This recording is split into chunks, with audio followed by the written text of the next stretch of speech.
Welcome to The Explainer. Today, we're going to pull back the curtain on one of America's greatest scientific achievements. We're talking about a story of incredible genius, wild ambition, and a moral compromise that is, frankly, deeply disturbing. So, World War II ends, right? You'd think the fighting's over, but nope.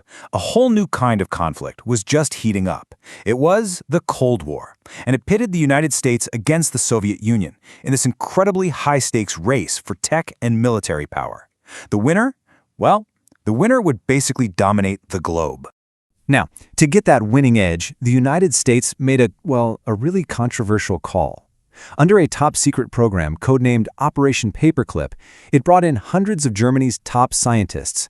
The thinking was their expertise was absolutely essential to survive in this new Cold War. And man, did it pay off. The results were just staggering. These men became overnight national heroes. I mean, they were the brains behind the Saturn V rocket that put a man on the moon. They launched America's very first satellite, Explorer 1. And they even had a hand in stuff we use all the time, like ear thermometers and advanced fabrics. Okay, so that's the story we all know, right? The story of American genius and winning the space race. But here's the thing. It's only half the story. Not even. It's a carefully crafted version that hides a much, much darker reality. It really makes you wonder, though, who were these scientific wizards, really? Once you start digging past all the American awards and into their backgrounds, a really unsettling picture starts to take shape. See, these weren't just some scientists who happened to be on the wrong side of history. Oh no, many of them were deeply committed, high-ranking Nazis. We're talking decorated members of the SS and the SA, the party's most brutal enforcers. Some of them even got personal awards directly from Hitler himself for their work. And their work during the war, it wasn't just scribbling equations on a blackboard. They were the masterminds behind Hitler's most terrifying weapons, like the V2 rocket. This thing was the world's first ever long-range ballistic missile, and it was built in total secrecy in these giant underground factories. And the way they built these weapons, it was fueled by just unimaginable human suffering. The conditions in those factories were, frankly, hell on earth. It was a brutal system where human lives were treated as just another disposable part on the assembly line. And the numbers, they're just horrifying. At just one of these facilities, the Middlework factory, it's estimated that around 30,000 slave laborers were literally worked to death. They died from starvation, from disease, from constant beatings, all while building the rockets that would make these scientists so incredibly valuable to America. So, how in the world did men with that kind of history end up being celebrated as American heroes? Well, the answer is a deliberate, calculated, and pretty cynical cover-up.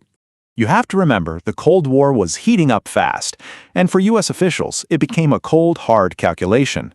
The Joint Chiefs of Staff basically argued that bringing these scientists over was the lesser of two evils. The top priority was keeping their genius out of Soviet hands, and that was way more important than holding them accountable. National interest became the magic phrase that excused everything. Now, there was a problem. You've got laws to keep war criminals out of the country. So what do? Well, if you were the government back then, you just rewrite the rules. The program's original charter was crystal clear, no war criminals. But then, a new version came out with this massive loophole that shifted the focus entirely. And this wasn't just a one-off thing. It was a whole system of deception. U.S. intelligence agencies were actively scrubbing their files clean, classifying reports, erasing incriminating details, even coaching the scientists on what to say in interviews. Some even got new names to hide who they really were. So this deal with the devil, it worked. I mean, America won the space race, but that victory came with a steep price, leaving behind this complicated legacy where we have to somehow balance this amazing national triumph with a horrifying moral atrocity. And when you look at it, the contrast is it's jarring. On one hand, you have high-ranking Nazi leaders being tried for war crimes and executed. But on the other hand, you have men with awful records being celebrated. Take Kurt Diebes, a hardcore SS member who literally handed over a colleague to the Gestapo. In America, he becomes the first director of the Kennedy Space Center and has prestigious awards named after him that are still given out today. And he wasn't alone, not by a long shot. Arthur Rudolph, the guy who ran production at that slave labor factory, he became the project director for the Saturn V moon rocket. Hubertus Trugold, whose institute did lethal experiments on children, was celebrated as the father of space medicine. Walter Schreiber, a surgeon who pushed for lethal injections, got a job with the U.S. Air Force. The architects of atrocity became the architects of American progress. For decades, this dark history wasn't just hidden, it was like it was actively erased from memory. The silence was deafening. So much so that as recently as 2013, when a reporter asked why an award was still named after a committed Nazi, the organizers said, "Not a single person has asked me this question in 23 years." The cover-up wasn't just successful, it was total. So, in the end, the whole story of Operation Paperclip forces us to ask a tough question. A question that's just as relevant now as it was back in 1945. At what point and for what prize can the ends ever truly justify the means?